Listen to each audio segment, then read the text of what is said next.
Parents threatened to disown me because I refused to help sister pay for her yearly trip to Europe because her husband left her as a single mom, as she cheated on him, and now she's broke. So I showed them this piece of paper, and now they're mad because I exposed sister's real finances. Hi everyone, my name is Derek, 33 male, and I want to tell you about my sister Lisa, 29 female. She was married to Shawn, 32 male. They were the classic high school sweethearts.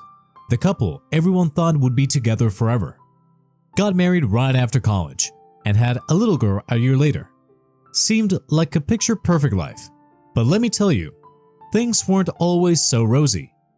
Even from the start, there were red flags with those two.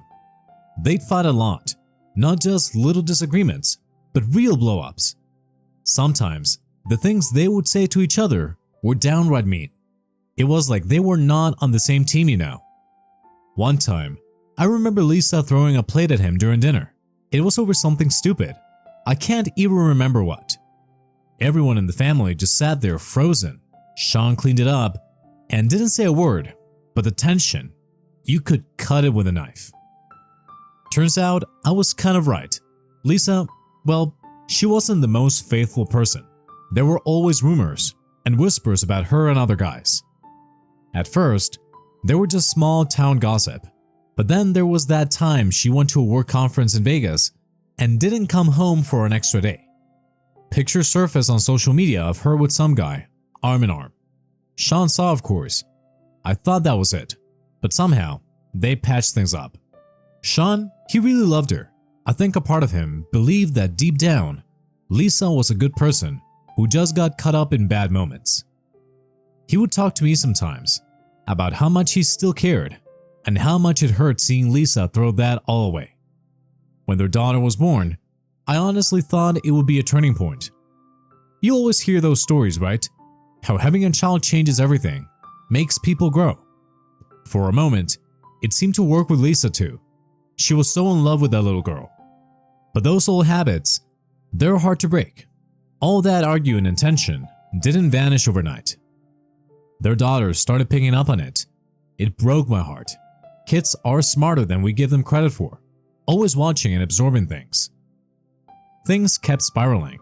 Lisa would find excuses to go out late and come back smelling of perfume that wasn't hers. Shawn had tried to hide his worry for the sake of their daughters, but it was written all over his face.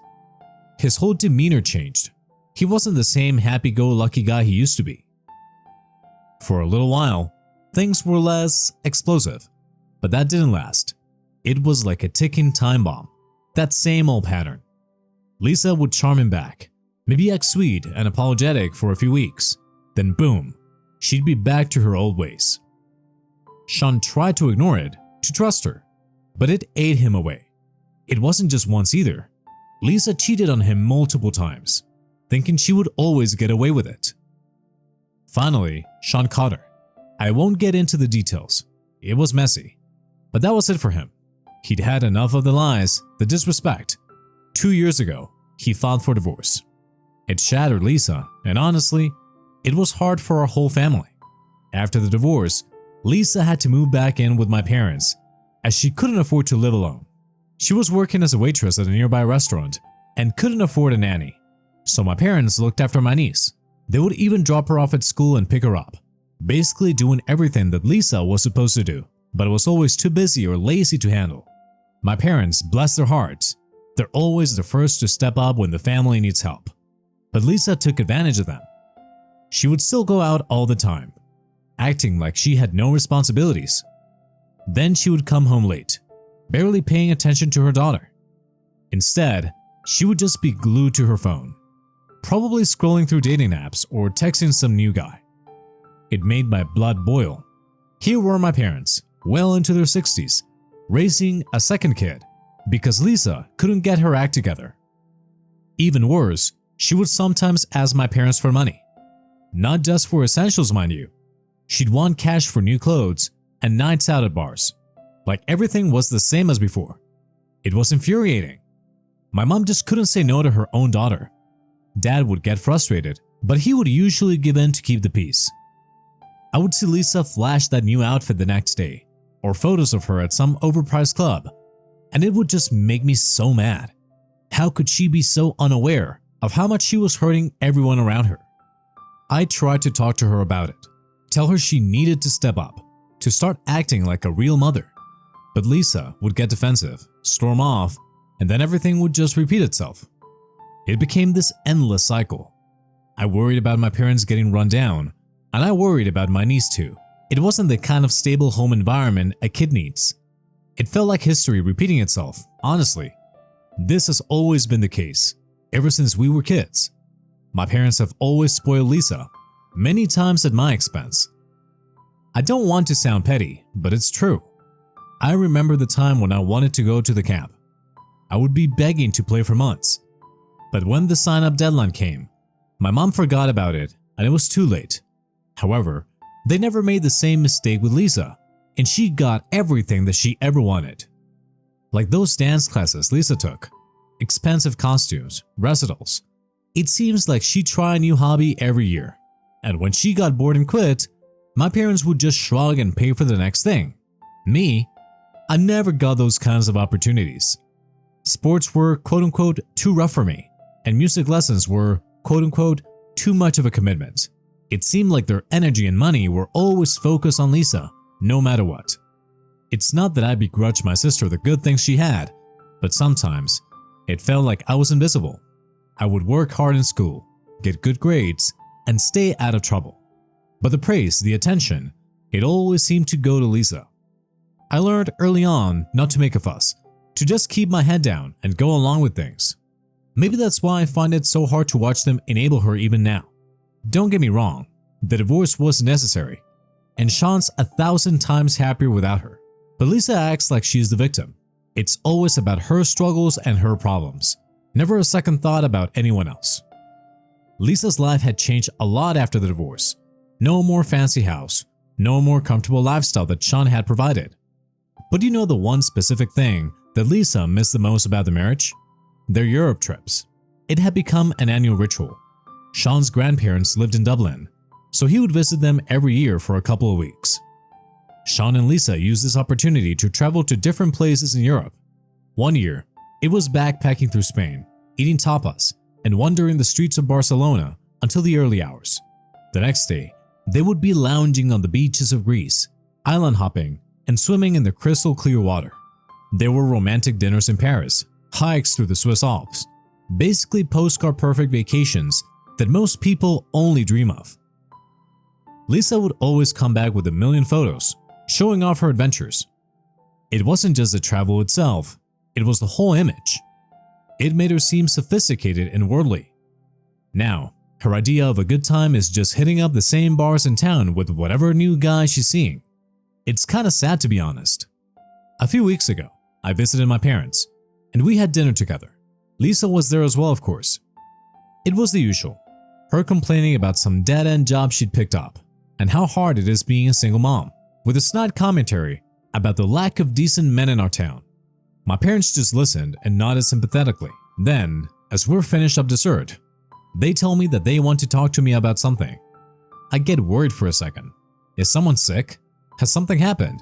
But no, my dad gives me this serious look and asks, "Derek, we were wondering if you could help Lisa out." My mind races. Is she in trouble? Did she get into an accident? Then they explain. Apparently, Lisa really misses the yearly trip to Europe. With Shawn gone, there's no one to take her on those fancy vacations anymore. And so, my parents were hoping if I was willing to pay for it this year. Now, I'm not rich, but I do have a security business of my own, so I'm financially comfortable. My parents know this. They go on, talking about how a vacation would do Lisa so much good, how it's something positive she can focus on since her life's been so difficult. They say since I'm doing so well, it wouldn't be a burden. I was shocked. Lisa was just sitting there at the dining table, smiling this half smile. I had to laugh. It was so ridiculous I almost thought they were joking. But no, they were dead serious.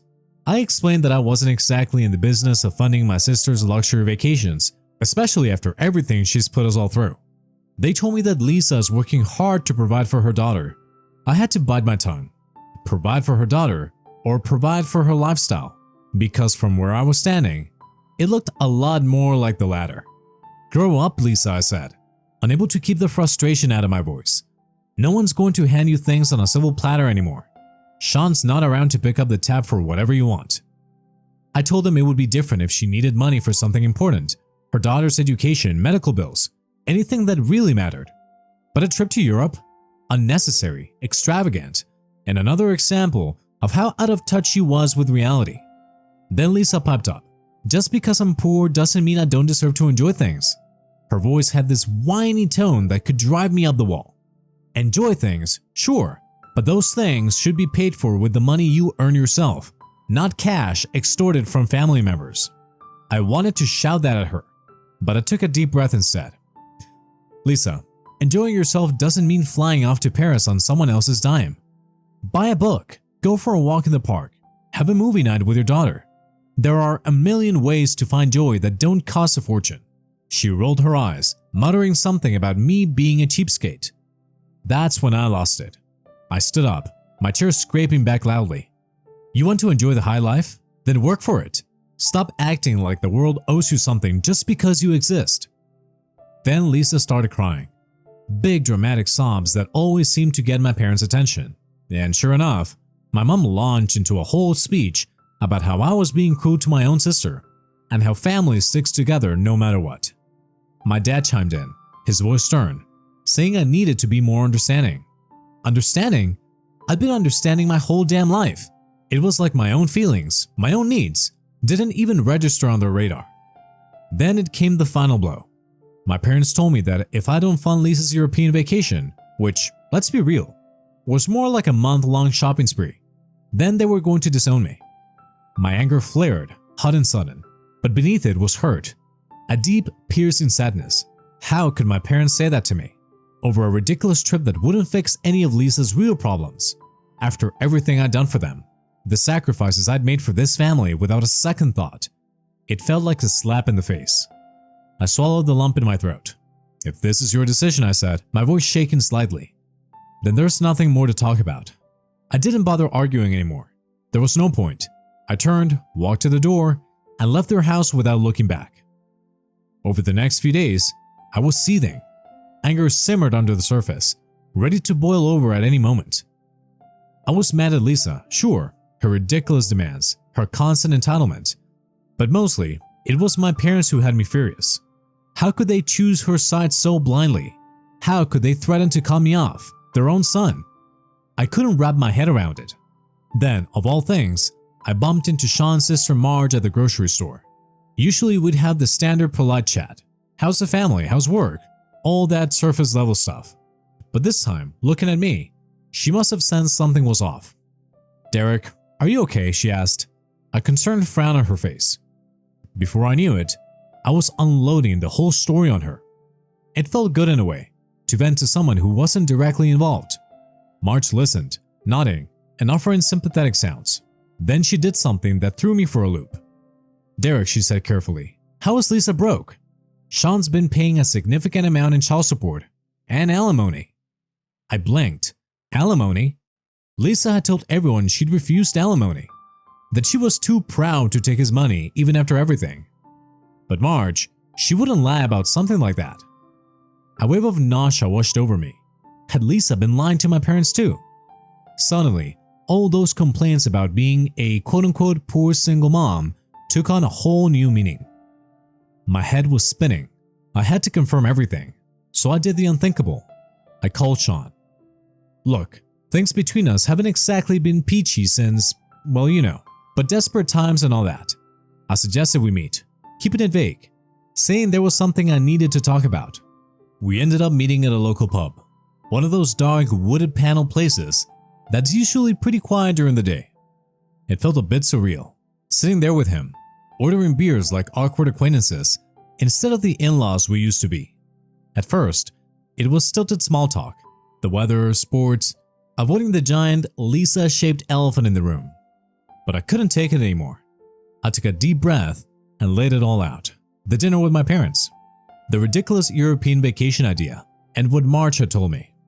Shawn's face went from baffled to outright furious in a matter of seconds. "That lying," he swore under his breath, which wasn't like him at all. Shawn was always the calm, level-headed one. She never refused alimony.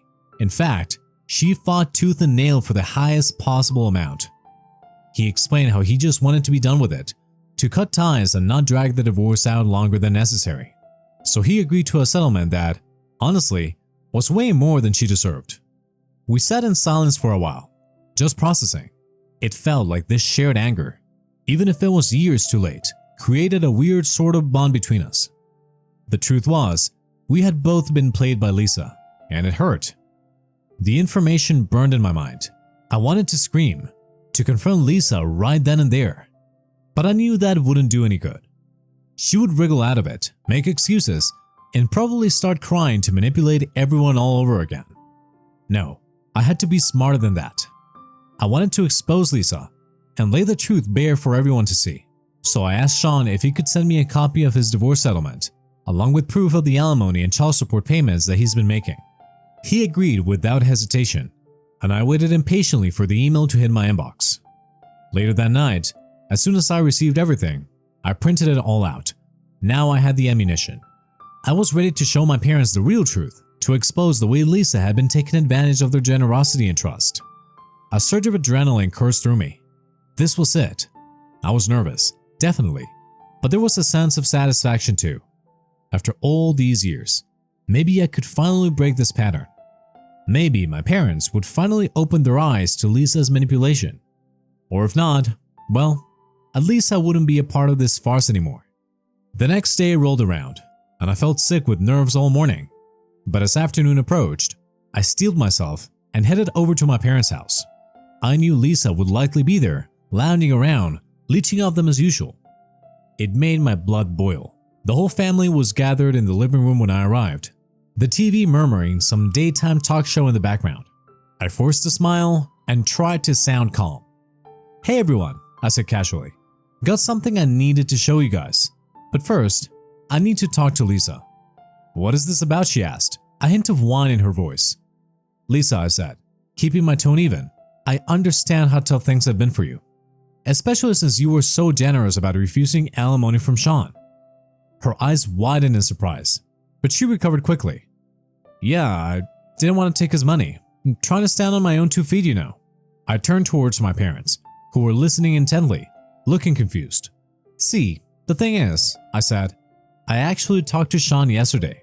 Turns out, there's a whole side of their divorce you guys didn't know about." "Lisa, care to explain why you've been lying about the alimony and the child support, which is way more than you have been claiming?"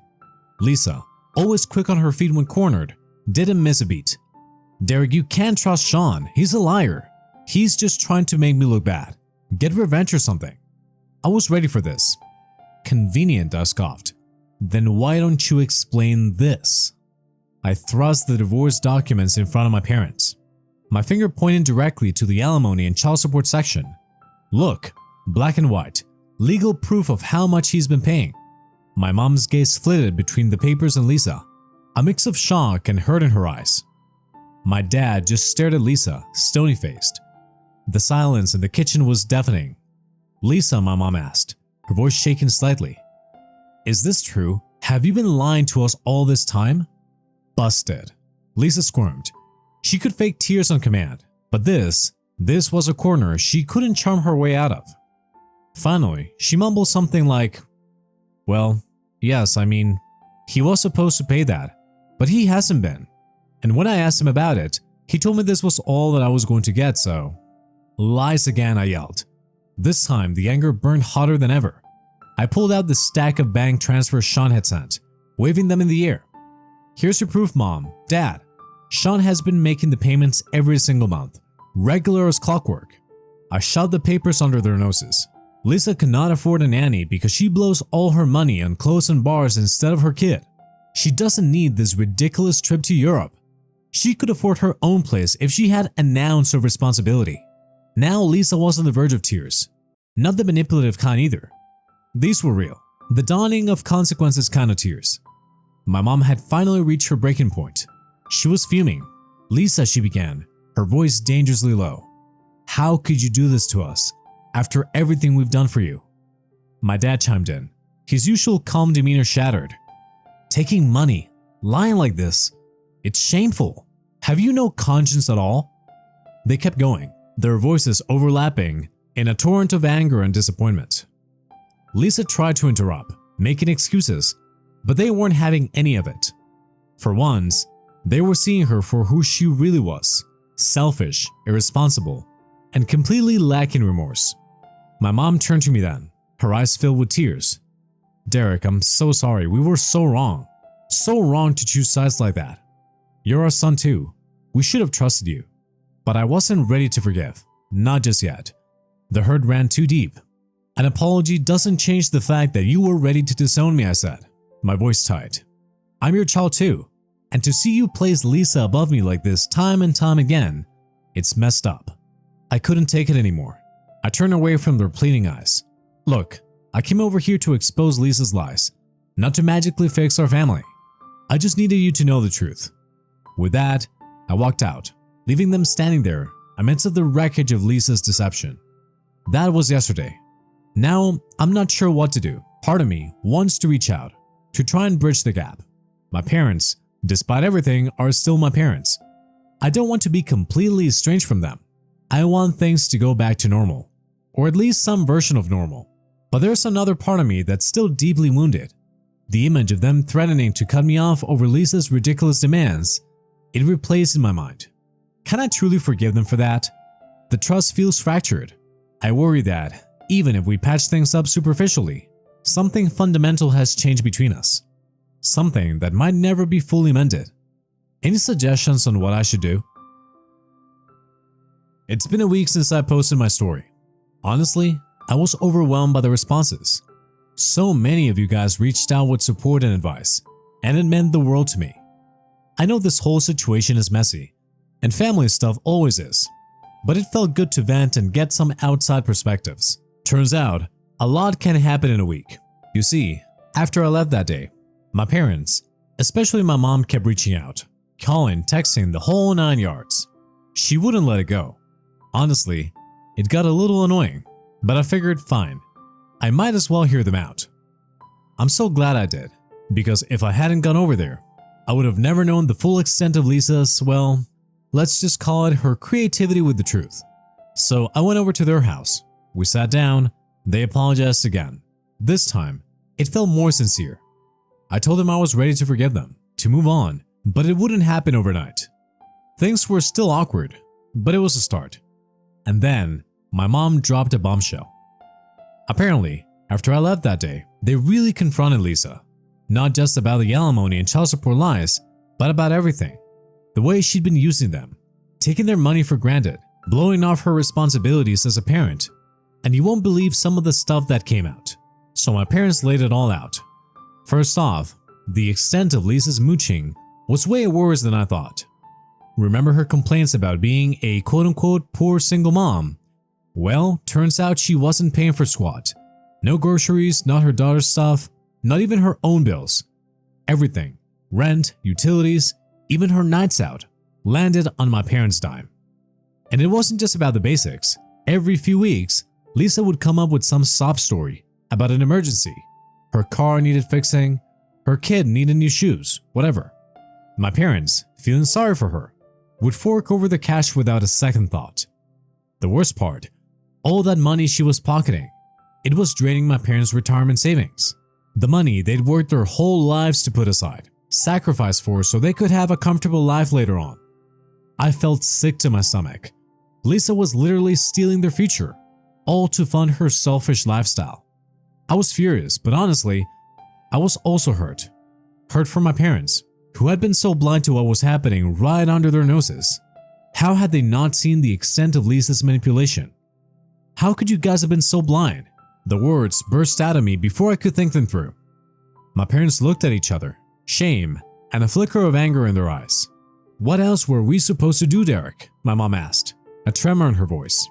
"She's our daughter, and that baby, our granddaughter. She said she had nothing, that she was struggling." I softened slightly. I get it, I really do. It's hard to say no to your own child, especially when they're painting themselves as the victim. "Look, I understand it's difficult," I said, trying to be reasonable, "but you need a plan. You can't keep indulging her. Not after knowing the truth. They looked at me helplessly. I don't know, Derek. It's not like we can kick them out on the street, my dad said, his usual certainty replaced by confusion. That got to me. The image of Lisa and her daughter homeless. Of course, I didn't want that. But the fact remained, Lisa is a grown woman. She's used my parents as her personal safety net for far too long. They needed to set boundaries, even tough ones. You don't have to kick them out, I said carefully, but something needs to change. Maybe set a deadline for her to find a full-time job or start making her pay rent. Even something small, just so she gets the idea. You're enabling her, making her dependent on you, and it's not good for anyone in the long run. They were silent, digesting my words. I could see that they were struggling.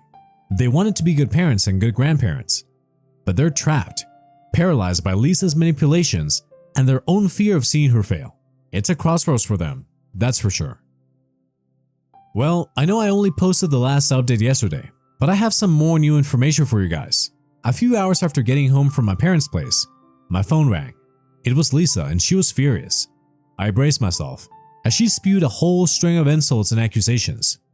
Basically, after I poked around and exposed her lies to Shawn, he decided to take action.